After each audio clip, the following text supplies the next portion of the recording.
ఆగండి, ఈ milk shake రెసిపీని ఇంట్లోనే ఈజీగా తయారు చేసుకోవచ్చు. బయటికెళ్ళి తాగాలి అని అంటే కెఫేలో ఖర్చు ఎక్కువైపోతుంది కాబట్టి ఇంట్లోనే 2 నిమిషాల్లో ఈజీగా ఎలా తయారు చేసుకోవాలో ఈ వీడియో చూడండి, అర్థమైపోతుంది.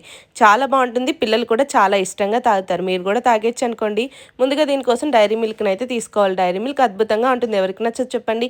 ముందుగా స్టవ్ వెలిగించి ఒక చిన్న సైజ్ గిన్నెను పెట్టుకొని 2 కప్పుల పాలనైతే పోసుకోవాలి. అందులోని ఒక హాఫ్ ఆఫ్ ది డైరీ మిల్క్‌ని రూ. 40 డైరీ మిల్క్‌ని అయితే ఇందులో వేస్తున్నాను. దానికి తగ్గట్టుగా మీరు వేసుకోండి.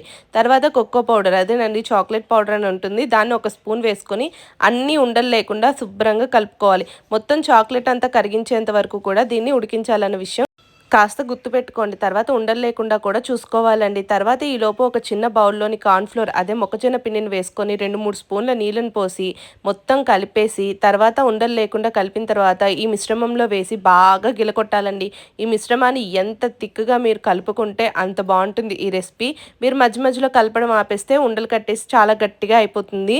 లేకపోతే తిక్కుగా కూడా బాగొస్తుంది. దీన్ని చల్లారపెట్టుకొని తర్వాత ఒక గ్లాస్ తీసుకొని 6 ఐస్ క్యూబ్స్‌ని వేసుకొని చల్లారి పెట్టుకున్న ఈ మిశ్రమాన్ని 5 స్పూన్లు వేసుకొని కూల్ పాలను వేసుకోవాలి. చల్లటి పాలను మాత్రమే ఉపయోగించాలని గుర్తుపెట్టుకున్న తర్వాత ఈ మిశ్రమాన్ని ఒక స్పూన్ వేసి ఇందులో 2 డైరీ మిల్క్ ముక్కలు వేసుకుంటే అంతే థిక్ మిల్క్ షేక్ రెడీ అయిపోతుంది. మీరు కూడా ఇంట్లో డైరీ మిల్క్ షేక్‌ని చేసి పెట్టండి, చాలా బాగుంటుంది.